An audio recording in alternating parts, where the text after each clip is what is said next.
మన మంగళగిరిలో ఉన్న ఎన్నో మంచి విషయాలు, ఎంతో గొప్ప చరిత్ర ఎక్స్ప్లోర్ చేసి తెలుసుకోవడమే ఈ మనసంతా మంగళగిరి.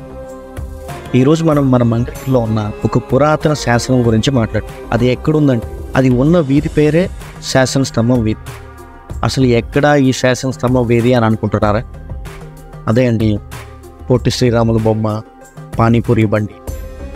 ఇప్పుడు అర్థమై ఉంటుంది కదా ఇక్కడ అసలు ఈ శాసనం ఎందుకు ఉంది, ఎవరు పెట్టారు, అసలు ఏం రాశారు దీని మీద, మీలో ఎవరికైనా తెలుసా?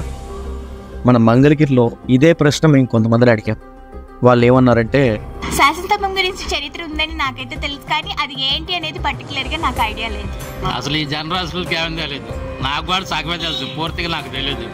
డొక్కల కరువు అని అంటారండి. అది ఏదో నాది మొత్తానికి కరువు వచ్చింది. కరువు వచ్చినప్పుడు ఇక్కడ ఉన్న ప్రజలంతా వలస వెళ్ళిపోతుంటే ఆ రాజులు వాళ్ళకి ఆధారం చూపించి దాన్ని శాసన రూపంగా శాసనం వేశారని చెప్పి ఒక వినికిడి. అయితే ఇక్కడ శాస్త్రమ్మాన్ని డైలీ సాయంత్రం పడి వచ్చి దీపం వెలిగించి పోతుంటారు బ్రాహ్మణులు. తరతరాల నుంచి ఇట్లా చరిత్ర వస్తుంది. అదే శాస్త్రమ్మాన్ని పెట్టారు ఇక్కడ. ఓకే, ఇప్పుడు మనం ఇంకా కొంచెం డీటెయిల్గా తెలుసుకుందాం. అసలు ఈ శాసనం అంటే ఏంటి అనే డౌట్ కూడా ఎవరికైనా ఉండొచ్చు. తెలియని వాళ్ళ కోసం ఒకసారి చెప్తా. శాసనం అంటే ఒక డెసిషన్, తీర్పు, ఒక చట్టం, ఒక లా లాగా అనమాట. బాహుబలిలో శివగామి అంటుంది కదా, నా మాటే శాసనం అని, అలా అనమాట. మన మంగళగిరిలో ఉన్న ఈ శాసనం చూడటానికి కొంచెం డిఫరెంట్గా ఉంటుంది. దీన్నే అష్టముఖ శాసనం అని కూడా అంటారు. ఎందుకంటే దీనికి 8 సైడ్స్ ఉంటాయి, 8 వైపులు ఉంటాయి అన్నమాట. సో అందుకే దీన్ని అష్టముఖ శాసనం అంటారు. ఈ శాసనాన్ని 15వ శతాబ్దంలో చేయించారు.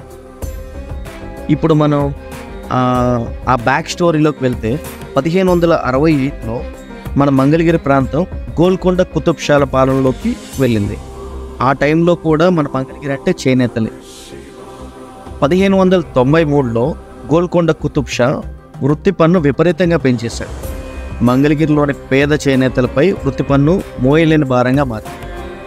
చేసేదేమీ లేక మన చేనేతలు ఇతర చేనేత కేంద్రాలైన బందర్ లాంటి ప్రాంతాలకి వలసలు వెళ్ళారు. ఇదే పరిస్థితి కంటిన్యూ అవడం వల్ల వలసలు వెళ్ళేవారు చాలా ఎక్కువగా పెరిగారు. గ్రామాల ప్రజలందరూ ఊళ్ళు వదిలి వెళ్ళిపోయారు. ఈ విషయం తెలుసుకున్న సుల్తాను తన సేనాధిపతి అయిన ఖోజా అలీని పిలిపించి ప్రజల్ని మరలా గ్రామాలకి తీసుకురమ్మని ఆజ్ఞాపించాడు.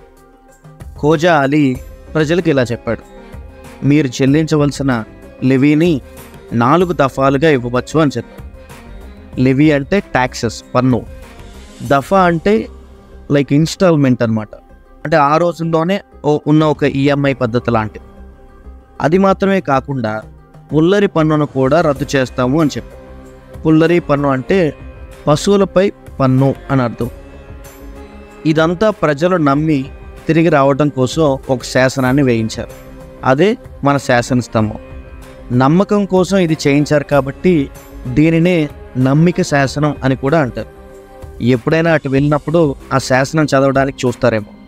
ఈ శాసనంలో 46 లైన్లు తెలుగులో, 4 లైన్లు పర్షియన్ లాంగ్వేజ్లో ఉన్నాయి.